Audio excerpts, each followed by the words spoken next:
Il est très peu probable qu'il pleuve. Il fait doux et frais, et le ciel est complètement dégagé. La nuit, c'est un spectacle magnifique. Mais il faut tout de même savoir que si vous passez la nuit à la Belle Étoile dans le désert, vous allez partager votre campement avec un tas de petites bêtes. Vous ne me croyez pas? Prenez cette lampe de poche. Elle n'a pas seulement une lumière blanche, mais aussi une lumière noire. Et si vous regardez autour de moi, vous allez voir qu'il y a du monde. Cette lumière noire permet de repérer la kératine présente dans l'exosquelette des scorpions. Ils se mettent à briller, on ne peut pas les manquer. Bingo, vous voyez cette lueur? C'est un scorpion velu. C'est l'un des scorpions les plus répandus dans ce désert. Je vais enfiler des gants. Leur piqûre n'est pas mortelle. Mais si vous ne réagissez pas très bien aux piqûres, comme moi quand j'ai été piqué par une abeille au Mexique, vous risquez vraiment de faire un choc anaphylactique. Il vaut mieux porter des gants. Les scorpions aux grandes pinces, comme le scorpion velu, ont généralement un venin moins puissant.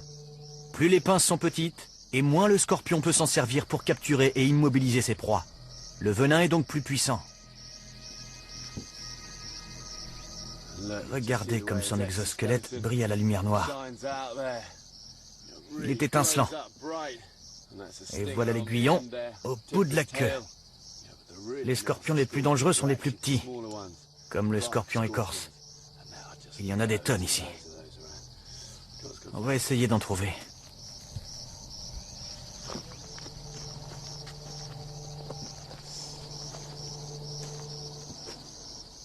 Regardez, en voilà un. Il est 3 fois plus petit qu'un scorpion velu. Mais son venin est beaucoup plus puissant. S'il vous pique, vous allez connaître une douleur atroce pendant 72 heures. Un peu comme recevoir une décharge de taser. Vous voyez l'aiguillon? Il est minuscule.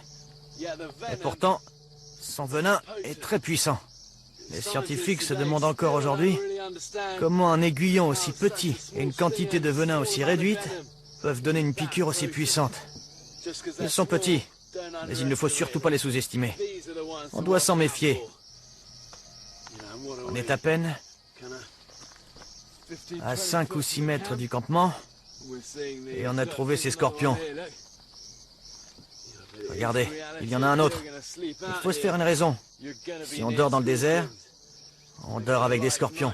Ils adorent se nicher dans des petits creux bien au chaud.